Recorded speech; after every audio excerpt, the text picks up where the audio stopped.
So, we hear a lot about the Republic in Star Wars Legends, how it stood for tens of thousands of years, how it was sort of a shining light for democracy in a difficult and troubled galaxy. However, besides for the Phantom Menace, the century or so preceding the Clone Wars was largely ignored in the Legends lore, at least compared to the Clone Wars and the Old Republic eras. The Republic, as the major power in the galaxy, obviously had a powerful military for at least key points of its history, and we know the government was involved in many large-scale conflicts. As a side note, I have actually done a timeline of the galaxy's most powerful ships, and when you watch that, unsurprisingly, the Republic dominates the list for much of history. However, at 1000 BBY, things changed with the Rusan Reformations, but we're jumping the gun. Some history first. The new Sith Wars were the last conflict between the Sith and the Jedi before the Sith shifted to the Bane-style rule of two. That means that during the Sith Wars, there was not only a Jedi fighting force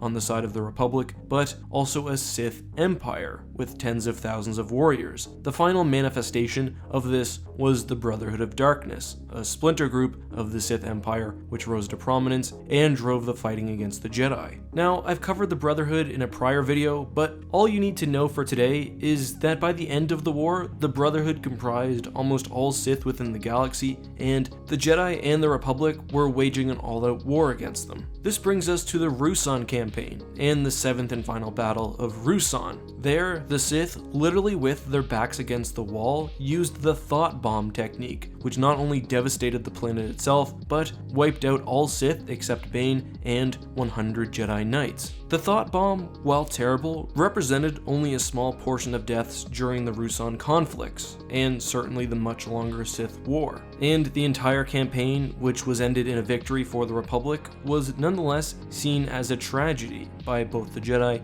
and the government. This brings us to the Rusan Reformations, which are explained beautifully and succinctly in the Essential Guide to Warfare, which I'll be drawing on for this information. So, in 1000 BBY, then Chancellor Tarsis Valorum realized that the galaxy was in desperate need of healing after not only a millennia of war, but of course countless wars prior. This brings us to the Rusan Reformation, which introduced several things, including a restructuring of the Senate system and, more importantly for today's video, a dismantling of the Republic's high degree of centralization. In other words, control of the galaxy's military and economic systems was pushed to individual planets and sectors, where prior it had been held by the central government. And this wasn't just talk, but the Republic actually demilitarized. Their armed forces were fully abolished. Instead, defense duties would fall to individual sectors, while some military assets would be reorganized into the very small Republic judicial forces,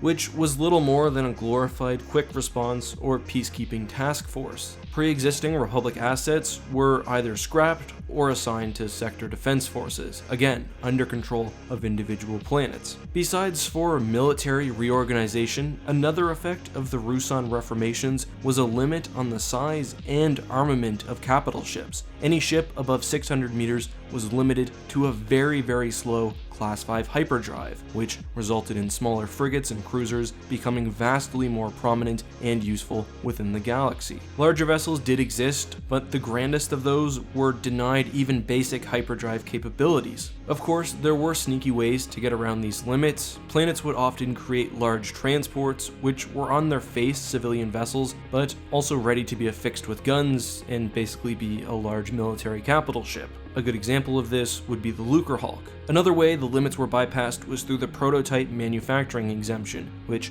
I'll probably cover in a later video. So, after this point, the Republic was actually largely peaceful, and it was somewhat of a golden age. Any conflicts that did exist were typically handled by planetary defense forces rather than the Republic's very small military, the judicials. However, by the century or two before the Clone Wars, systems were starting to bypass the Reformation, knowing that the Republic could not enforce its limits, and this was largely due to the increased prominence of megacorporations in especially the mid and outer rim. However, on the other hand, after the Republic was demilitarized, many of the legitimate local security forces actually banded together, offering a degree of stability for large portions of the galaxy, especially the core. The Rusan reformations were of course very controversial, especially approaching the Clone Wars. Reformists typically wanted the Rusan reformations reinvigorated and given new powers, while centrists wanted the Republic to remilitarize and take back some of the power which had been ceded to planets. Nonetheless, until the Clone Wars, the only military force of the Republic was the Judicials, which I've mentioned a couple of times now. The Judicials were designed only for very small engagements, and were really a peacekeeping force more than anything else. If anything major was going down, they would typically rely on nearby planetary or system defense forces, leading to many seeing them as basically useless. The Jedi coordinated with the Judicials, which is what we see at the beginning of Episode 1, but of course this would all change with the re-establishment of the Republic military during the Clone Wars, leading to, well...